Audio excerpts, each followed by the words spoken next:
Hello students, आप atomic structure में कल रदरफोर्ड मॉडल और रदरफोर्ड मॉडल की कमियां पढ़ी थे। ठीक, आज रदरफोर्ड मॉडल की दो कमियां हो गई थी जिनको हमने आपको बताया था। ठीक, और एक बार आप ध्यान देना, आज स्टार्ट करेंगे बोर का परमाणु मॉडल। ठीक, बोर का परमाणु मॉडल। देखो, परीक्षा के लिए तुम्हारा बोर मॉडल, रदरफोर्ड मॉडल, कमियां, ये सब इंपॉर्टेंट है, ध्यान रखना। ठीक, तो देखो, बोर मॉडल स्टार्ट करने से पहले थोड़ा एक बार रदरफोर्ड मॉडल पर एक बार ध्यान देते हैं। रदरफोर्ड ने क्या बताया था कि कोई भी जो परमाणु होता है वो 10 की पावर -10 मीटर त्रिज्या का खोखला गोला होता है। ठीक, कोई भी जो एटम होता है हमारा वो 10 की पावर -10 मीटर रेडियस का जो है एक खोखला गोला है। ठीक है, खोखला गोला होता है कोई भी एटम ले लो। ठीक, और इस एटम का संपूर्ण द्रव्यमान और धनावेश उसके केंद्रीय भाग में 10 की पावर -15 मीटर त्रिज्या के सूक्ष्म गोलाकार स्थान पे रहता है, और जिसका आपने नाम क्या रखा था? न्यूक्लियस। ठीक है, जिसका आपने नाम क्या रखा था? न्यूक्लियस, जिसको आपने नाभिक बोला था। ठीक, इसका मतलब देख रहे हैं आप, परमाणु का आकार 10 की पावर -10 मीटर है और नाभिक का आकार 10 की पावर -15 मीटर है। तो आप कह सकते हैं कि परमाणु की तुलना में नाभिक का जो आकार होता है वो 10 की पावर 5 गुना जो है कम रहता है। ठीक है, मतलब 1 लाख गुना कम रहता है। अगर आप देखेंगे कि नाभिक इतना सा है तो परमाणु इतना सा है। ठीक, मतलब परमाणु के आकार की तुलना में नाभिक का आकार 10 की पावर 5 गुना कम होता है। ठीक, फिर उन्होंने क्या बताया था कि इस गोले में इलेक्ट्रॉन वितरित रहते हैं और वो इलेक्ट्रॉन विभिन्न वृत्ताकार पथों पर घूमते हैं। ये बात रदरफोर्ड मॉडल में रही।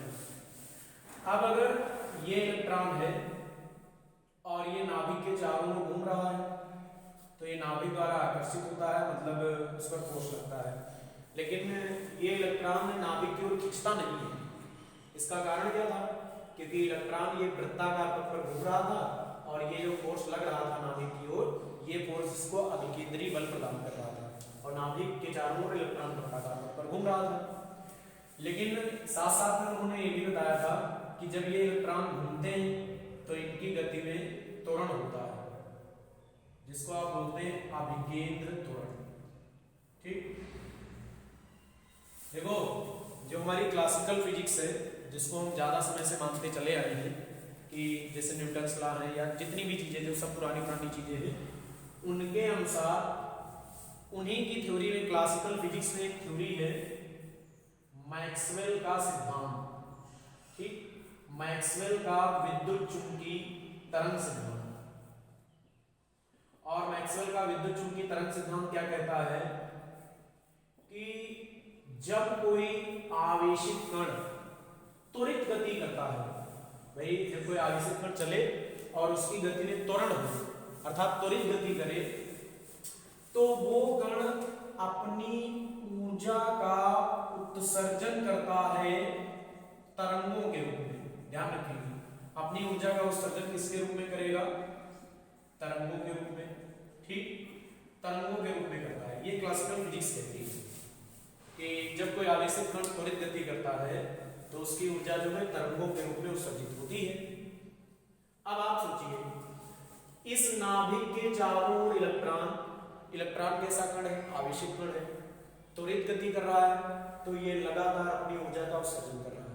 ठीक, मतलब ये हुआ कि नाभिक के चारों ओर घूमने वाला जो इलेक्ट्रॉन है वो लगातार अपनी ऊर्जा का क्या कर रहा है? उत्सर्जन कर रहा है तरंगों के रूप में।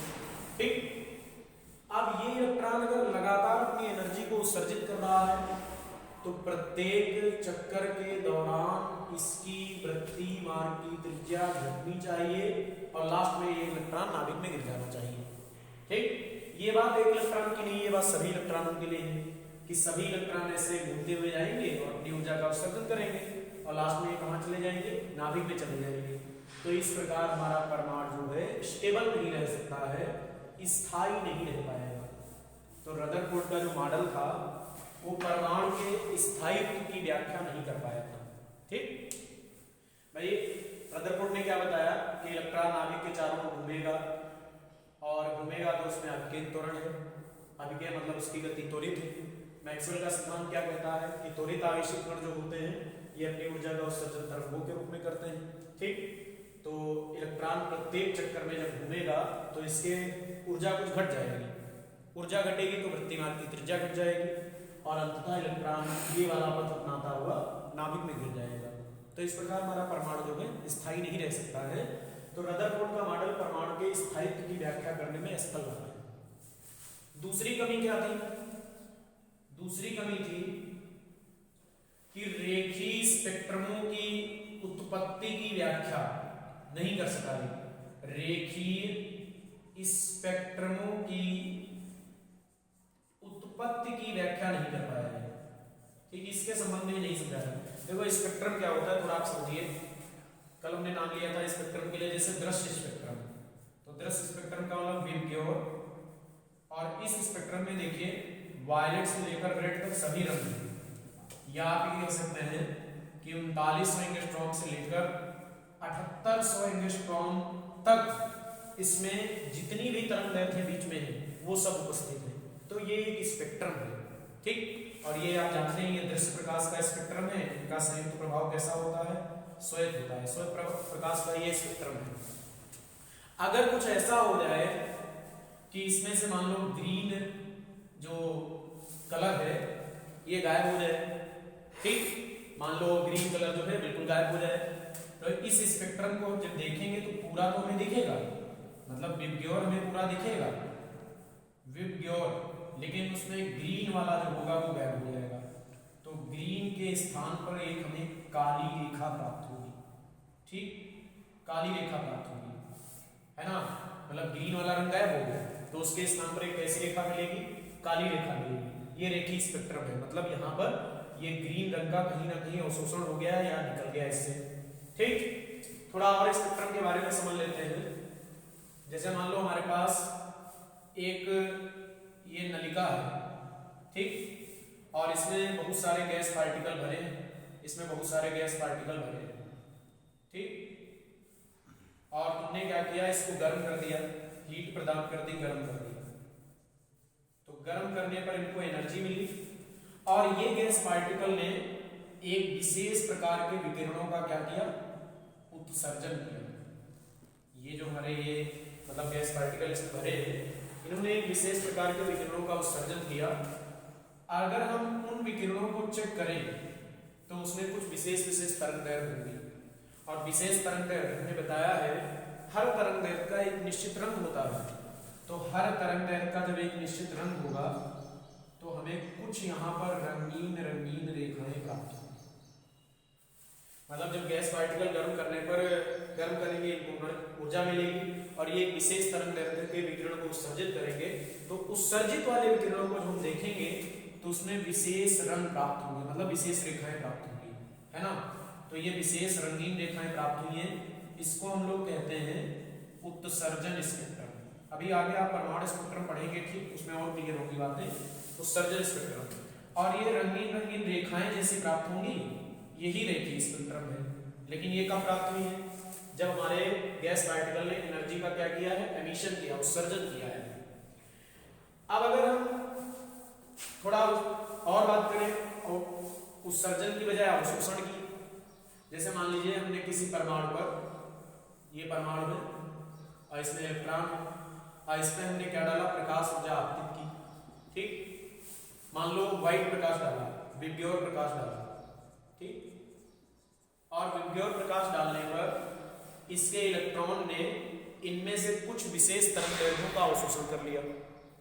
तब जब ये विबग्योर प्रकाश बाहर निकला तो उसमें हमने देखा कि पूरा विबग्योर नहीं था, उसमें से कुछ विशेष तरंगदैर्घ्य गए थे, ठीक। जैसे मान लो हमने 3900 से 7800 का डाला प्रकाश, 7800 एंगस्ट्रॉम का, और इसमें से हमारी कुछ तरंग दैर्ध्य, जैसे हमें मान लो 4000 मिली, 4000 एंगस्ट्रॉम, 4000 के बाद 4200 एंगस्ट्रॉम मिलेगी और 4000 से 4200 के बीच वाली गैप होगी। ठीक, मतलब कुछ विशेष तरंग दैर्ध्य इसमें से गैप होगी, कुछ तरंग दैर्ध्य कम होगी। कौन सी कम हुई तो वो आप ध्यान दो, वही वाली तरंग दैर्ध्य कम हुई है जिनका इस परमाणु ने अवशोषण कर लिया है, तो ये अवशोषण स्पेक्ट्रम कहलाएगा। अवशोषण स्पेक्ट्रम मतलब ये, जैसे मान लो विब्योर में से ग्रीन का अवशोषण हो गया तो ग्रीन के स्थान पर एक काली रेखा प्राप्त हो जाएगी। तो रदरफोर्ड का मॉडल ये बात समझाने में असफल रहा है कि ये रंगीन रेखाएं क्यों मिली, ये काली रेखाएं क्यों मिली, मतलब स्पेक्ट्रम को समझाने में ये मॉडल जो है असफल रहा है। ठीक, तो ये दो कमियां हैं मुख्य रूप से। और तीसरी कमी में ये बताया, लिख देते हैं, उन्होंने बताया था इलेक्ट्रॉन नाभिक के चारों ओर विभिन्न वृत्तीय पथों पर घूमते हैं। तो विभिन्न वृत्तीय पथों पर घूमते हैं, उन वृत्तीय पथों की त्रिज्याएं क्या है, उनमें इलेक्ट्रॉन के वेग क्या है, ठीक, और किस कक्षा में किस वृत्तीय पथ पर कितने इलेक्ट्रॉन हैं, इसके बारे में उन्होंने कुछ जानकारी नहीं दी थी। इस वजह से इनके मॉडल में जो कमियां पाई गई, इन कमियों को संशोधन करने के लिए, संशोधित करते हुए, ठीक, बोर ने परमाणु का मॉडल प्रस्तुत किया। ठीक, ये जो कमियां थी इनको संशोधित करते हुए नील बोहर ने जो है परमाणु का एक मॉडल प्रस्तुत किया है। ठीक, इसको मिटा दें। देखो एक चीज और ध्यान रखो, क्लासिकल फिजिक्स में हम लोग पढ़ते हैं, मतलब जो पुराने नियम हैं बहुत समय से चल रहे हैं, और ये जो आप थ्योरी स्टार्ट की है और ये है क्वांटम फिजिक्स। ठीक, ये मॉडर्न फिजिक्स के अंतर्गत आएगा, जिसमें हमारे कुछ जो हमारे क्लासिकल नियम वगैरह थे वो इसमें हो सकता है काम ना करें। मॉडर्न फिजिक्स में हमारे क्लासिकल नियम, कुछ नियम मतलब 100% लागू नहीं होंगे, ये है लागू होंगे लेकिन 100% कुछ नियम हमारे पास इसमें लागू नहीं हो पाएंगे। तो बोर देखो 1911 में रदरफोर्ड का मॉडल प्रयोग ये सब है, इसके करीब 2 साल बाद 1913 बीच में ये प्रयोग करते रहे, ठीक, ऑब्जर्व करते रहे, तो सब कुछ प्रायोगिक तथ्य प्राप्त किए और 1913 में इन्होंने एक मॉडल प्रस्तुत किया। और वो मॉडल की खास विशेषताएं क्या है वो आप देखिए। पहली विशेषता इन्होंने क्या बताई कि इलेक्ट्रॉन नाभिक के चारों ओर, ठीक, ध्यान दीजिए, इलेक्ट्रॉन नाभिक के चारों ओर केवल कुछ निश्चित कक्षाओं में ही गति करता है। ठीक, ध्यान देना, इलेक्ट्रॉन नाभिक के चारों ओर कुछ निश्चित कक्षाओं में ही गति करता है। जैसे न्यूक्लियस है और न्यूक्लियस का आप चार्ज डालते हैं जेडी होता है, तो इन्होंने क्या बताया कि इलेक्ट्रॉन नाभिक के चारों ओर एक निश्चित त्रिज्या की कक्षा में गति करता है, एक निश्चित त्रिज्या की कक्षा में गति करता है। ठीक, और इलेक्ट्रॉन की गति में त्वरण भी होता है, अभिकेंद्र त्वरण भी है। ठीक, अब देखो यहां पर क्लासिकल फिजिक्स आपको फेल होते हुए दिखेगी, अभी आप गौर करना कि निश्चित त्रिज्या की कक्षा में गति करता है, उसमें अभिकेंद्र त्वरण होता है। और उन्होंने बताया कि इलेक्ट्रॉन की इस वृत्तीय गति के लिए आवश्यक अभिकेंद्र बल इलेक्ट्रॉन और नाभिक के बीच लगने वाले वैद्युत आकर्षण बल से प्राप्त होता है। ठीक, तो सबसे पहले आप ये देखिए उन्होंने क्या बताया, और इसको भी छोड़ दीजिए। इलेक्ट्रॉन नाभिक के चारों ओर एक निश्चित त्रिज्या की कक्षा में गति करता है और उस कक्षा की भी शर्त है कि इलेक्ट्रॉन उसी कक्षा में गति करेगा जिस कक्षा के लिए इलेक्ट्रॉन का कोणीय संवेग, एंगुलर मोमेंटम, कोणीय संवेग, जे लिखते हैं इसको, और जे बराबर सूत्र होता है एमवीआर। जिस कक्षा के लिए इलेक्ट्रॉन का कोणीय संवेग अर्थात एमवीआर h/2 पाई का पूर्ण गुणज होता है। मतलब ये हुआ कि इलेक्ट्रॉन नाभिक के चारों ओर केवल उन्हीं कक्षाओं में घूमेगा जिनके लिए उसका कोणीय संवेग h/2 पाई का क्या रहेगा, पूर्ण गुणज रहेगा। जबकि रदरफोर्ड ने क्या बताया था, अच्छा, जिनके लिए उसका कोणीय संवेग h/2 पाई का पूर्ण गुणज रहेगा, तो ये मतलब हर कक्षा इलेक्ट्रॉन की अब निश्चित होगी। जबकि रदरफोर्ड के अनुसार क्या था कि इलेक्ट्रॉन नाभिक के चारों विभिन्न पथों पर घूमता है। तो इन्होंने निश्चित कर दिया कि इलेक्ट्रॉन नाभिक के चारों ओर केवल उन्हीं कक्षाओं में घूमेगा जिनके लिए उसका कोणीय संवेग h/2π का क्या होगा, पूर्ण गुणज होगा। इसमें m क्या है, तो m इलेक्ट्रॉन का द्रव्यमान है, इलेक्ट्रॉन का द्रव्यमान। v क्या है, इलेक्ट्रॉन का रेखीय वेग है। और r क्या है, तो इलेक्ट्रॉन के वृत्तीय मार्ग की क्या है, त्रिज्या है, वृत्तीय मार्ग की त्रिज्या।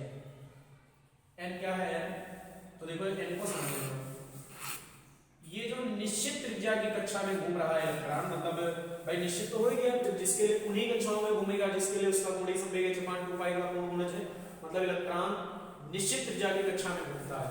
तो इन निश्चित त्रिज्या की कक्षाओं को इसमें बोला जाता है बोर की स्थायी कक्षा।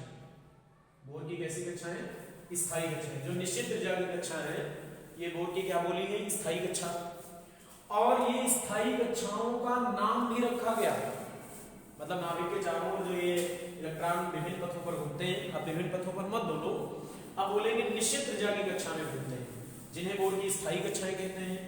और बोर की पहली स्थायी कक्षा को हम K से व्यक्त करते हैं, दूसरी स्थायी कक्षा को L से व्यक्त करेंगे, तीसरी स्थायी कक्षा को M, N, इस तरह से क्रम चला। और इसी क्रम को देखो अंकों में हमने 1 2 3 4 डेडेस कर दिया, और यही आपकी होती है कक्ष संख्या, या इसी को हम लोग बोलते हैं मुख्य क्वांटम संख्या, मुख्य क्वांटम संख्या। ध्यान देना फिर से एक बार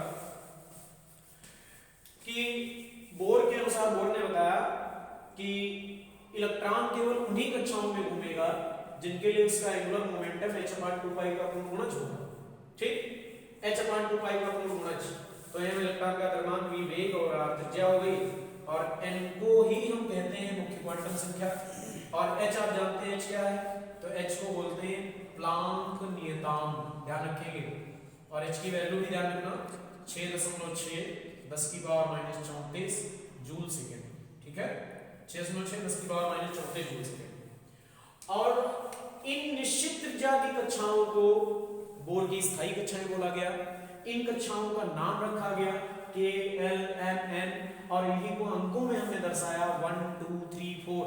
ये जो अंकों का क्रम है यही कक्ष क्रम है, जैसे पहली कक्षा, दूसरी कक्षा, तीसरी कक्षा, इसी को K, L, M इस तरह से बोला गया। चौथी आएगी तो ये 4 हो जाएगा, और इसके बाद N आ जाएगा। इस तरह से क्रम चलता चला गया।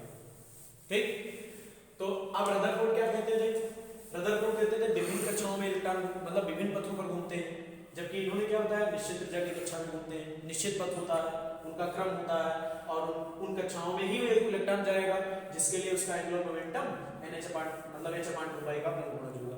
n का मान क्या हो सकता है, n का मान 1 2 3 4 हो सकता है। ये जो सूत्र इन्होंने दिया है mvr और h/2π, इसे बोर का याद रखेंगे क्वांटम प्रतिबंध कहते हैं। ठीक, क्वांटम प्रतिबंध कहते हैं। ठीक, और इससे एक सवाल भी बनने लगा, देखो ये क्या है, कोणीय संवेग, तो J बराबर सूत्र हो गया NH/2π। तो न्यूमेरिकल पूछने लगे कि दूसरी बोर कक्षा में इलेक्ट्रॉन का कोणीय संवेग क्या होगा। तो आप कंफ्यूज हो जाते हो कि हमें m ढूंढना है, v ढूंढना, r ढूंढना, ऐसा कुछ नहीं। आप NH/2π ले जाओ और दूसरी कक्षा के लिए इनका मान 2 रखो, h/2π, 2 से 2 काट दो, h का मान पता, पाई का मान पता, इसको हल कर लो, दूसरी कक्षा का कोणीय संवेग निकल आएगा। जिस भी कक्षा का तुम्हें कोणीय संवेग निकालना है इससे आप कर सकते हैं। ठीक, तो एक तो बात हमारी दूर हो गई, विभिन्न पथों वाली समस्या खत्म हो गई, निश्चित त्रिज्या की कक्षा है जिसके लिए mvr बराबर NH/2π है। दूसरा क्या हमने बताया कि इलेक्ट्रॉन एक निश्चित त्रिज्या की कक्षा में घूमता है जिसे बोर की स्थायी कक्षाएं कहते हैं, और इलेक्ट्रॉन की गति में क्या होता है, त्वरण होता है, और त्वरण है तो रदरफोर्ड ने क्या बताया था, याद करो आप जरा। रदरफोर्ड ने बताया था जब हमारा कोई कण, या क्लासिकल फिजिक्स के अनुसार क्या है कि जब कोई आवेशित कण त्वरित गति करता है तो वो ऊर्जा का उत्सर्जन करता है, लेकिन मॉडर्न फिजिक्स में इन्होंने प्रयोग में हमने दर्शाया है या सारी बातें बताई है कि ये सब तो होता है कि कक्षा में इलेक्ट्रॉन घूमेगा, त्वरण भी होगा, लेकिन कक्षा में, स्थायी कक्षा में घूमते समय इलेक्ट्रॉन ऊर्जा का उत्सर्जन नहीं करते हैं। ध्यान देना, स्थायी कक्षा में घूमते समय इलेक्ट्रॉन जो है ऊर्जा का उत्सर्जन नहीं करते हैं। ध्यान रखना, स्थायी कक्षा में घूमते समय इलेक्ट्रॉन ऊर्जा का उत्सर्जन नहीं करते हैं। इसका मतलब परमाणु स्थायी हो गया। रदरफोर्ड के अनुसार, उनमें जब क्लासिकल फिजिक्स लगी तो उनके अनुसार क्या आया था कि इलेक्ट्रॉन में अभिकेंद्र त्वरण है तो ऊर्जा का उत्सर्जन करेगा, ऊर्जा का उत्सर्जन करते करते लास्ट में नाभिक में गिर जाएगा। लेकिन इन्होंने क्या बताया मॉडर्न फिजिक्स के अनुसार कि स्थायी कक्षाओं में घूमने वाले इलेक्ट्रॉन ऊर्जा का उत्सर्जन नहीं करते हैं। मतलब हर कक्षा में इलेक्ट्रॉन की ऊर्जा निश्चित होती है। जैसे ये नाभिक, तो नाभिक के चारों, जैसे पहली कक्षा है तो इसमें इलेक्ट्रॉन की ऊर्जा निश्चित है।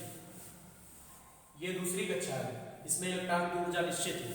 ठीक, तो देखो अब आगे मालूम क्या हुआ, इनको ऑर्बिटल नहीं कहा गया, मतलब स्थायी कक्षा नहीं बोला, इनको ये लोग बोलने लगे एनर्जी लेवल, ऊर्जा स्तर।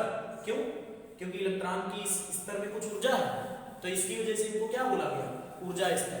अब हम हर बार में स्थायी कक्षाएं या स्टेबल ऑर्बिट्स वगैरह कुछ नहीं कहेंगे, सीधे सीधे ऊर्जा स्तर, पहला ऊर्जा स्तर, दूसरा ऊर्जा स्तर, तीसरा, चौथा, इस तरह के ऊर्जा स्तर होंगे।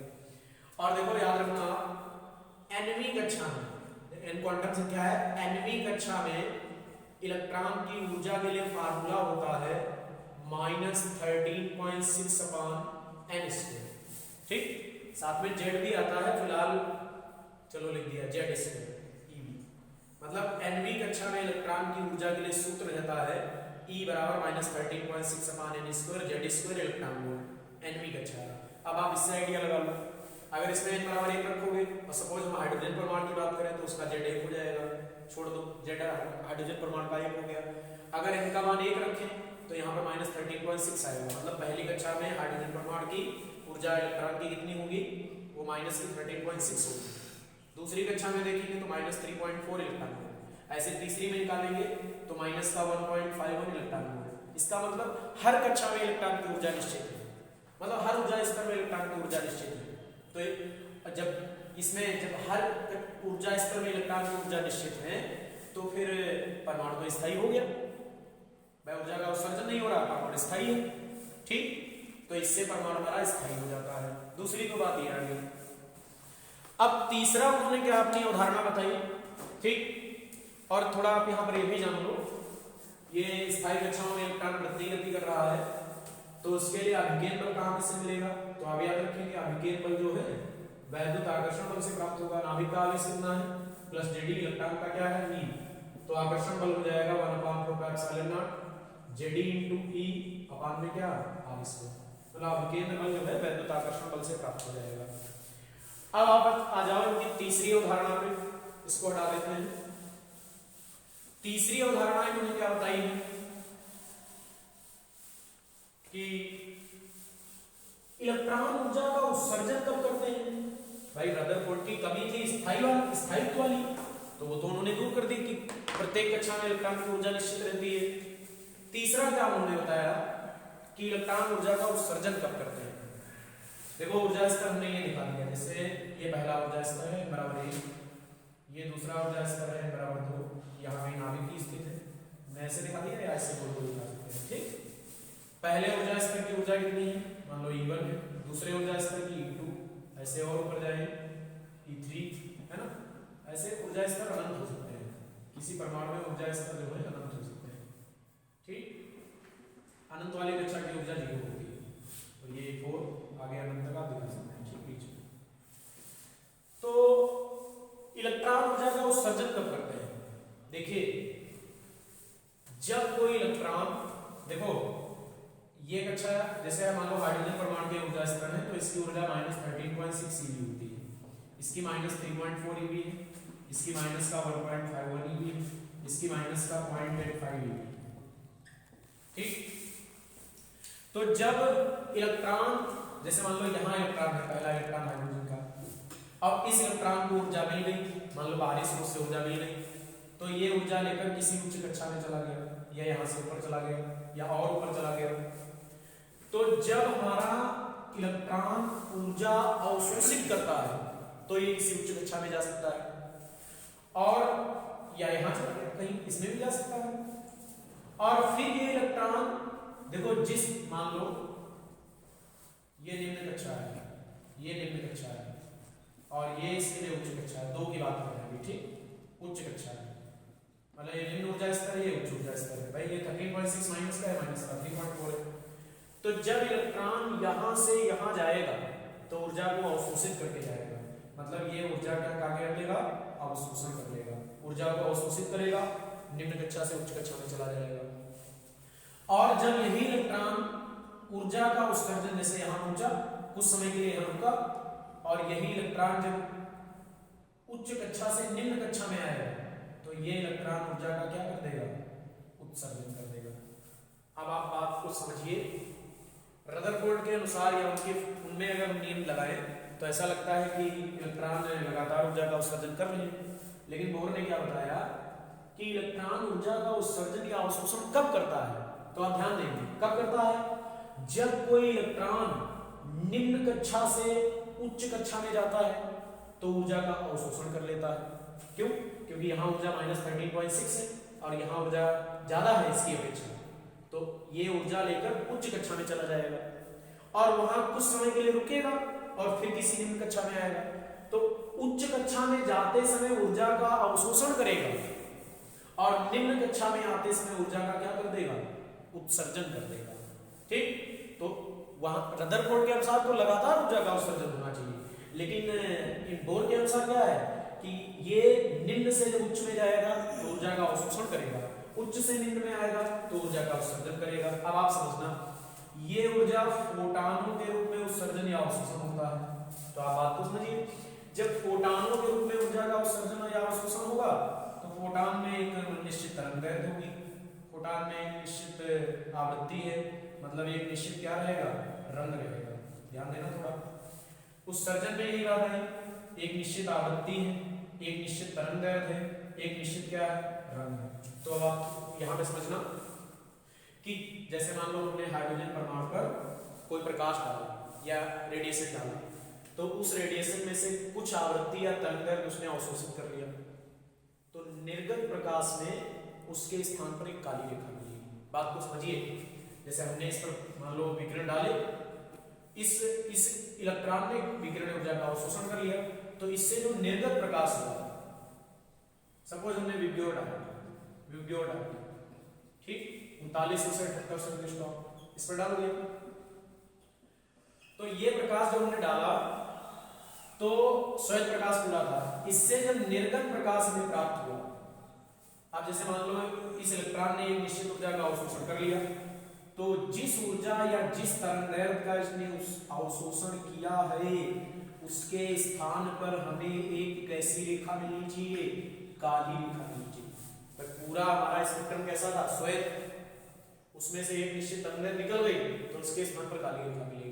काली रेखा मतलब रेखीय स्पेक्ट्रम, ठीक, यही रेखीय स्पेक्ट्रम है। या मान लो कई तरंगदैर्घ्य अगर अवशोषित हो गई तो उन सभी तरंगदैर्घ्यों के स्थान पर हमें कैसी कैसी रेखा प्राप्त होंगी, काली काली रेखाएं प्राप्त होंगी। ये अवशोषण स्पेक्ट्रम को दर्शा रहा है, ऊर्जा का अवशोषण हुआ है। अब बात आती है उत्सर्जन में क्या हुआ, 10 की पावर -8 सेकेंड पश्चात, इतने कम समय के बाद, मतलब इतना टाइम लेगा केवल इलेक्ट्रॉन यहाँ रुकेगा, ये इलेक्ट्रॉन फिर से नीचे आता है और नीचे आते समय इस समय जो तरंगदैर्घ्य इसने अवशोषित कर ली थी उन्हीं का क्या कर देगा, उत्सर्जन कर देगा। तो ये वाली रंगीन रेखाएं प्राप्त होने हैं, जैसे 3 तरंगदैर्घ्य यहाँ से अवशोषित हो गई, तो जब ये उत्सर्जन स्पेक्ट्रम बना, मतलब इलेक्ट्रॉन उच्च कक्षा से निम्न कक्षा में आया, तो वही वाले रंगों का इसने क्या कर दिया, उत्सर्जन कर दिया। तो हमारे पास अब कैसी रेखाएं मिलेंगी, रंगीन रेखाएं, क्योंकि अन्य प्रकाश है नहीं, बाद में तो यही वाला बचा, बाद वाली रेखाएं, तो रंगीन रेखाएं प्राप्त होंगी। तो इस प्रकार हमारा बोर का जो मॉडल था वो रेखीय स्पेक्ट्रमों की व्याख्या करने में भी सफल रहा। उन्होंने बताया जब निम्न कक्षा से उच्च कक्षा में इलेक्ट्रॉन जाएगा तो ऊर्जा का अवशोषण कर लेगा, एक निश्चित आवृत्ति, एक निश्चित रंग, एक निश्चित तरंगदैर्घ्य का क्या हो जाएगा, अवशोषण हो जाएगा, हमें काली काली रेखाएं प्राप्त होंगी। जब वही इलेक्ट्रॉन 10 की पावर -8 सेकंड पश्चात उच्च कक्षा से निम्न कक्षा में आएगा तो ऊर्जा का उत्सर्जन करेगा, ऊर्जा का उत्सर्जन मतलब तरंगदैर्घ्य का उत्सर्जन करेगा, एक रंग का उत्सर्जन करेगा, एक आवृत्ति का उत्सर्जन करेगा, तो हमें स्पेक्ट्रम में कैसी रेखाएं प्राप्त हो जाएंगी? रंगीन रेखाएं प्राप्त होंगी। अब बात आई कि कितनी ऊर्जा का उत्सर्जन या अवशोषण करता है, तो बड़ा आसान है। जैसे इलेक्ट्रॉन मान लो E1 ऊर्जा स्तर से E2 में गया तो कितनी ऊर्जा अवशोषित हुई? तो आप ध्यान रखेंगे E2 माइनस E1, क्योंकि उच्च कक्षा की ऊर्जा ज्यादा है, निम्न कक्षा की ऊर्जा कम है, तो अवशोषित ऊर्जा कितनी हुई? E2 minus E1। और ये एनर्जी आप लिख ले डेल्टा E, उस अवशोषित ऊर्जा। फिर उच्च कक्षा से अगर ये निम्न कक्षा में आएगा तो ऊर्जा का उत्सर्जन करेगा। कितनी ऊर्जा का उत्सर्जन करेगा? तब भी E2 माइनस E1, जितनी अवशोषित की उतनी उत्सर्जित कर देगा। तो ये तुम्हारी हो जाएगी अवशोषित